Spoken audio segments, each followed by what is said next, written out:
तो उनके पाकिस्तान के 2 सैनिक आए आकर के हमारे जवानों के शरीर के अंदर गोलियां दागने लगे। तो मैं बेहोश था, लेकिन इतना बेहोश नहीं था कि उनको सुन ना सकूं या देख ना सकूं। तो जो मेरे सामने वाले साथी को जो सीने में आकर 4-4, 5-5 जो राउंड के ब्रस्ट मारे, डेड बॉडी ऐसे उछलती थी ऊपर की तरफ, सामने वाले को मारा, बगल वाले को मारा, मैं भी इस तरह से ऐसे पड़ा हुआ था। उसने फर्स्ट में यहां पर ब्रस्ट मारा, फिर मेरे पैर में 2 जगह पे मारा।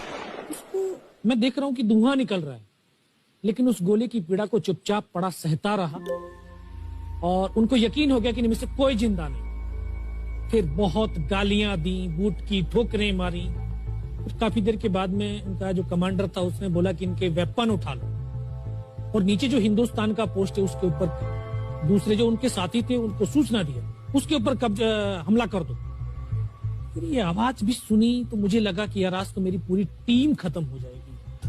तब ऊपर वाले से एक ही प्रार्थना करी कि मुझे इतने जिंदा रख दे कि मैं अपने साथियों तक सूचना दे सकूं और उनको बचा सकूं।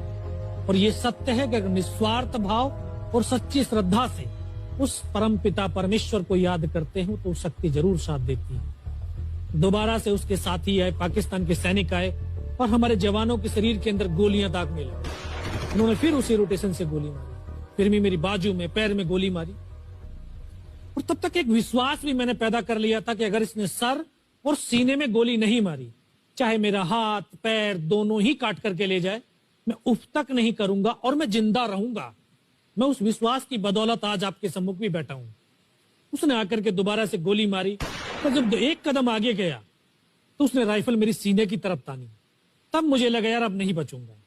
लेकिन कहते हैं कि जाको राखे साइयां मार सके ना कोई। और ये इस देश को हम भारत माँ बोलते हैं।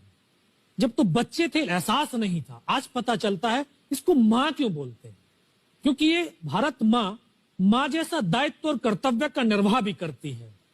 ये अपने बेटों की वीरता, शौर्य और पराक्रम को कभी दफन नहीं होने देती है। वाह क्या बात। तो शायद इस माँ भारती ने मुझे चुना होगा कि उसके बेटों ने जो शौर्य, वीरता और पराक्रम दिखाया उसको दुनिया तक पहुंचा सकूं। जब उसने गोली चलाई तो यहाँ पे पर्स में 5-5 रुपए के कुछ सिक्के भी थे। जब गोली जाकर के सिक्कों पे टकराई तो मुझे भी आभास हुआ कि तो मर गया हूं। पाकिस्तान का दूसरा सैनिक आया, उसने आकर के मेरा AK-47 उठाया और वापस मुड़ा तो उसका पैर मेरे पैर से टकराया हो। तब मुझे लगा कि यार मैं तो जिंदा हूं। तब मेरे पास एक हैंड ग्रेनेड था, मैंने उसको पिन निकाली और उसको ऊपर ऐसे फेंका तो कोट के अंदर हुड लगे हुए, हुड के अंदर वो गिरा जी। उसने तुरंत पीछे की तरफ मुड़कर देखा, पीछे तो कोई मूवमेंट था नहीं। तो जब तक वो ग्रेनेड को निकाल पाता, ग्रेनेड फट गया। यहाँ से उसका पूरा सर उड़ा और वो हमारे ऊपर आकर के गिरा। जो पाकिस्तान के दूसरे सैनिक थे उनमें खलबली मची कि इनमें से कुछ जिंदा है, कुछ बोले जिंदा नहीं, नीचे से रिइंफोर्समेंट आ गई। तो उनमें खलबली मची। मेरा पास वही एक मौका था, मैंने दोनों हाथों से उसके राइफल को उठाने की कोशिश करी। ये हाथ हिला नहीं, एक हाथ से राइफल उठाई, वहां से ब्रस्ट फायरिंग किया। 4-5 पाकिस्तानी सैनिकों को मौत की नींद सुला दी। फिर बाएं हाथ से पलटा खाया, दूसरे पत्थर से 3-4 जगह से फायरिंग किया। तो जो उनका मोमेंटम था, जो हौसले थे, परस्त हो चुके थे, वो भाग खड़े।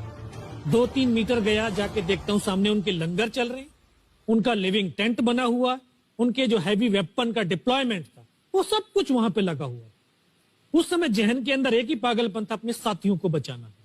फिर मैं वापस धीरे धीरे रेंगता हुआ अपने साथियों तक आया। फिर मुझे लगा कि इनमें से हो सकता है मेरी तरह कोई साथी होगा, जिंदा होगा।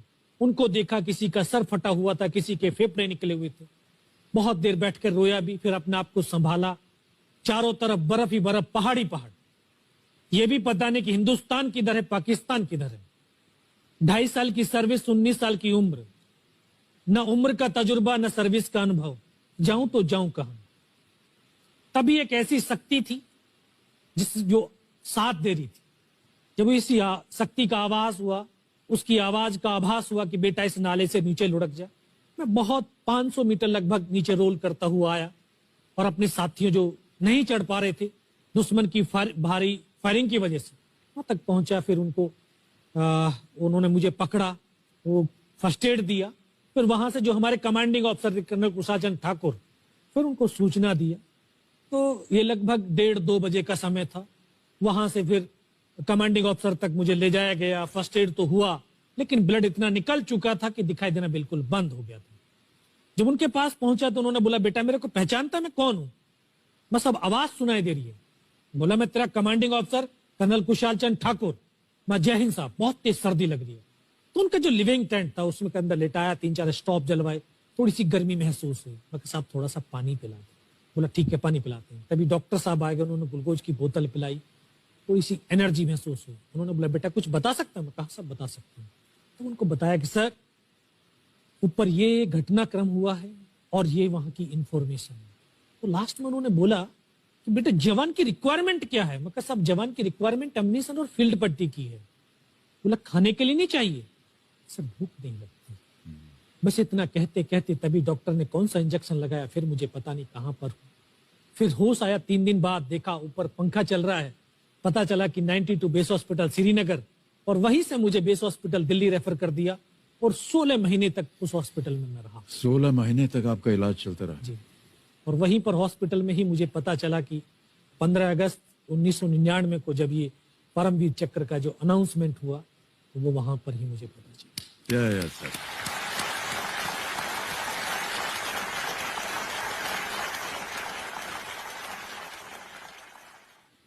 सर हमको यकीन नहीं होता कि कोई भी इंसान जब ऐसी परिस्थितियों से गुजरता है तो उसका बयान कैसे कर सकता है, लेकिन ये आपने अपनी बहादुरी का एक परचम जो है वो फैला दिया है। 15-15 गोलियां आपने खाई हुई अपने शरीर में, और सोच रहे हैं आप केवल देश के बारे में, सर देशभक्ति के बारे में। सैनिक के लिए सैनिक इंपॉर्टेंट नहीं है, उसका राष्ट्र इंपॉर्टेंट है। वो रहे ना रहे, लेकिन उसका राष्ट्र रहना चाहिए।